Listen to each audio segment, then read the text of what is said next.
বাংলাদেশের ব্যাংকিং খাতে কি বড় ধরনের পরিবর্তন শুরু হয়ে গেছে? একদিকে একটি বেসরকারি ব্যাংক মাত্র ৩ মাসে লাভ করেছে ৫৭৭ কোটি টাকা, অন্যদিকে দেশের অন্যতম বড় ইসলামী ব্যাংক গুনছে শত শত কোটি টাকার লোকসান। কেউ এগিয়ে যাচ্ছে অবিশ্বাস্য গতিতে, আবার কেউ পড়ছে বড় সংকটে। কিন্তু প্রশ্ন হচ্ছে, কেন এমন হচ্ছে? কোন ব্যাংক সবচেয়ে বেশি লাভ করেছে? কারা পিছিয়ে পড়ছে? আর সাধারণ গ্রাহকদের জন্য এর অর্থ কী? আজকের ভিডিওতে আমরা বাংলাদেশ ব্যাংকের তথ্য অনুযায়ী জানুয়ারি থেকে মার্চ ২০২৬ সালের ব্যাংকগুলোর নিট মুনাফা ও লোকসানের সম্পূর্ণ বিশ্লেষণ দেখব।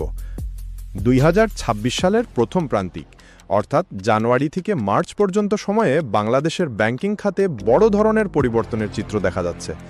কিছু ব্যাংক অসাধারণ মুনাফা করেছে, আবার কিছু ব্যাংকের আয় কমে গেছে, এমনকি বড় লোকসানেও পড়েছে কয়েকটি প্রতিষ্ঠান। ভিডিওর শেষ পর্যন্ত থাকুন, কারণ শেষের দিকে আমি বলবো এই পরিস্থিতিতে আপনার টাকা কোন ধরনের ব্যাংকে রাখা বেশি নিরাপদ হতে পারে। আপনি দেখছেন অর্থমাইন্ড বিডি, যেখানে আমরা সহজ ভাষায় ব্যাংকিং, অর্থনীতি ও বিনিয়োগ নিয়ে বাস্তব তথ্য তুলে ধরি। ভিডিওটি শুরু করার আগে লাইক দিন এবং সাবস্ক্রাইব করে পাশে থাকুন। ২০২৬ সালের প্রথম প্রান্তিক, অর্থাৎ জানুয়ারি থেকে মার্চ পর্যন্ত সময়ে বাংলাদেশের ব্যাংকিং খাতে বড় ধরনের পরিবর্তনের চিত্র দেখা যাচ্ছে। বিশেষজ্ঞরা বলছেন, উচ্চ সুদের হার, ডলারের চাপ, খেলাপি ঋণের বৃদ্ধি এবং অর্থনৈতিক অনিশ্চয়তা, এই সব কিছুই ব্যাংকগুলোর পারফরম্যান্সে প্রভাব ফেলছে। তবে এই কঠিন পরিস্থিতির মধ্যেও কিছু ব্যাংক নিজেদের অবস্থান আরও শক্ত করেছে। চলুন এখন একে একে দেখে নেওয়া যাক কোন ব্যাংক কত লাভ বা লোকসান করেছে। তালিকার ১ নম্বরে রয়েছে ব্র্যাক ব্যাংক। ২০২৫ সালের প্রথম প্রান্তিকে ব্যাংকটির নিট মুনাফা ছিল ৪০২ কোটি টাকা, কিন্তু ২০২৬ সালে একই সময়ে সেই মুনাফা বেড়ে দাঁড়িয়েছে ৫৭৭ কোটি টাকায়, অর্থাৎ মাত্র ১ বছরের ব্যবধানে তাদের মুনাফা বেড়েছে প্রায় ১৭৫ কোটি টাকা। এটি শুধু বড় বৃদ্ধি নয়, বরং পুরো ব্যাংকিং খাতে অন্যতম সেরা পারফরম্যান্স। কেন ব্র্যাক ব্যাংক এত ভালো করছে? বিশ্লেষকরা বলছেন, তাদের ডিজিটাল ব্যাংকিং সেবা, এসএমই খাতে শক্তিশালী অবস্থান এবং তুলনামূলক ভালো ঋণ ব্যবস্থাপনা এই সফলতার প্রধান কারণ। বিশেষ করে তরুণ গ্রাহকদের মধ্যে ডিজিটাল ব্যাংকিং জনপ্রিয় হওয়ায় ব্র্যাক ব্যাংক বড় সুবিধা পাচ্ছে। এছাড়া তাদের অনলাইন সেবা ও মোবাইল ব্যাংকিং অভিজ্ঞতা অন্যান্য অনেক ব্যাংকের তুলনায় উন্নত। দ্বিতীয় অবস্থানে রয়েছে সিটি ব্যাংক।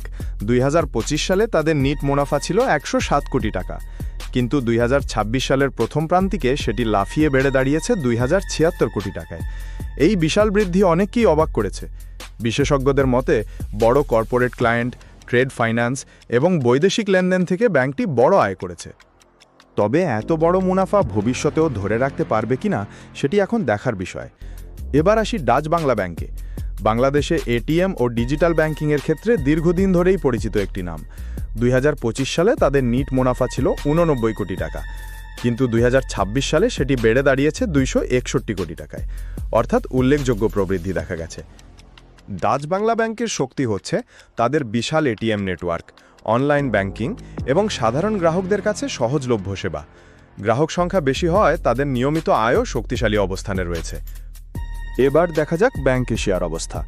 ২০২৫ সালে ব্যাংকটির নিট মুনাফা ছিল ১৬৫ কোটি টাকা, কিন্তু ২০২৬ সালে সেটি কমে দাঁড়িয়েছে ১২৬ কোটি টাকায়, অর্থাৎ তাদের লাভ কমেছে।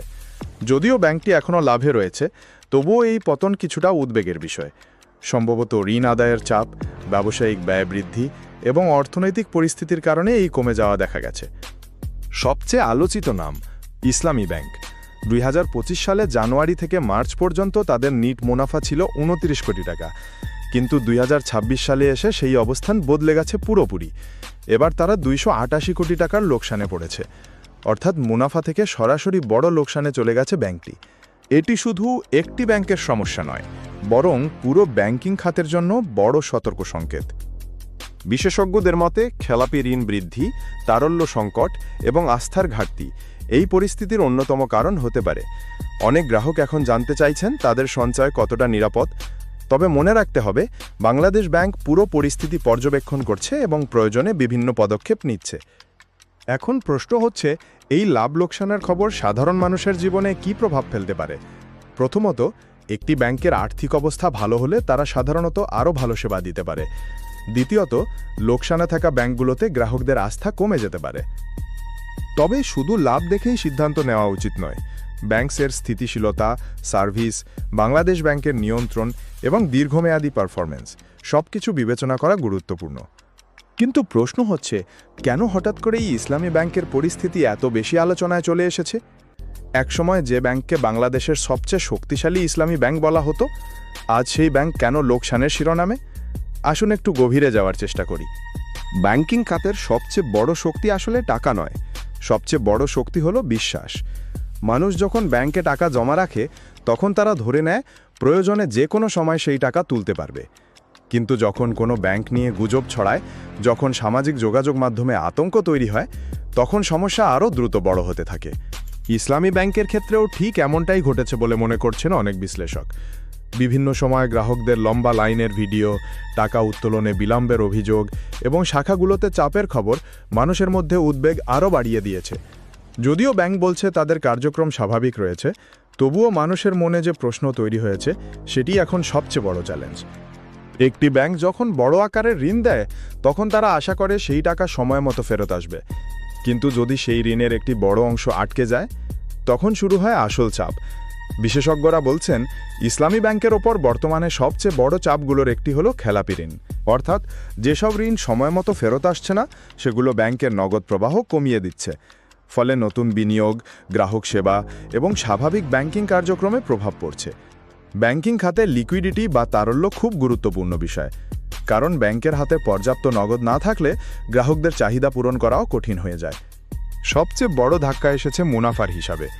2025 সালের প্রথম প্রান্তিকে ইসলামী ব্যাংক লাভে ছিল, কিন্তু মাত্র 1 বছরের ব্যবধানে 2026 সালের প্রথম 3 মাসেই ব্যাংকটি চলে গেছে 288 কোটি টাকার লোকসানে। এই পরিবর্তন শুধু সংখ্যার পরিবর্তন নয়, এটি পুরো ব্যাংকিং খাতে একটি বড় সতর্ক সংকেত হিসাবেও দেখা হচ্ছে। কারণ একটি বড় ব্যাংক যখন দ্রুত দুর্বল হতে শুরু করে, তখন সেটির প্রভাব শুধু সেই ব্যাংকের মধ্যেই সীমাবদ্ধ থাকে না, এটি পুরো আর্থিক ব্যবস্থায় উদ্বেগ তৈরি করতে পারে। অনেক সাধারণ মানুষ এখন একটি বিষয়ে জানতে চাইছেন। গত কয়েক বছরে বাংলাদেশের ব্যাংকিং খাতে নানা ধরনের অনিয়ম, খেলাপি ঋণ এবং আর্থিক চাপ নিয়ে আলোচনা বেড়েছে।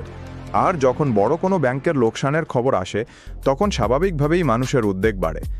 তবে বিশেষজ্ঞরা বলছেন, আতঙ্কিত হয়ে সিদ্ধান্ত নেওয়া ঠিক নয়, কারণ ব্যাংকিং খাত অনেক বড় একটি কাঠামো এবং কেন্দ্রীয় ব্যাংক পুরো পরিস্থিতি পর্যবেক্ষণ করছে। আসলে ইসলামী ব্যাংকের বর্তমান অবস্থা শুধু একটি ব্যাংকের গল্প নয়, এটি বাংলাদেশের পুরো ব্যাংকিং খাতের বাস্তবতার একটি অংশ। একদিকে কিছু ব্যাংক রেকর্ড মুনাফা করছে, অন্যদিকে কিছু ব্যাংক টিকে থাকার লড়াই করছে। এই পার্থক্য আমাদের দেখিয়ে দিচ্ছে ভালো ব্যবস্থাপনা, সঠিক ঋণ নীতি এবং গ্রাহকের আস্থা একটি ব্যাংকের জন্য কতটা গুরুত্বপূর্ণ। আগামী দিনে ইসলামী ব্যাংক কি আবার ঘুরে দাঁড়াতে পারবে, নাকি পরিস্থিতি আরও কঠিন হবে? এখন সেটিই দেখার বিষয়। সব মিলিয়ে 2026 সালের প্রথম প্রান্তিক বাংলাদেশের ব্যাংকিং খাতের জন্য অনেক গুরুত্বপূর্ণ বার্তা দিচ্ছে। কিছু ব্যাংক শক্ত অবস্থানে যাচ্ছে, আবার কিছু ব্যাংক কঠিন চ্যালেঞ্জের মুখে পড়ছে। আপনার কি মনে হয়, আগামী দিনে কোন ব্যাংক সবচেয়ে শক্ত অবস্থানে থাকবে? কমেন্টে আপনার মতামত জানান। ভিডিওটি ভালো লাগলে অবশ্যই লাইক দিন, বন্ধুদের সাথে শেয়ার করুন এবং ব্যাংকিং ও অর্থনীতি বিষয়ক আরও বাস্তব তথ্য জানতে সাবস্ক্রাইব করে পাশে থাকুন। ধন্যবাদ সবাইকে, আবার দেখা হবে নতুন ভিডিওতে।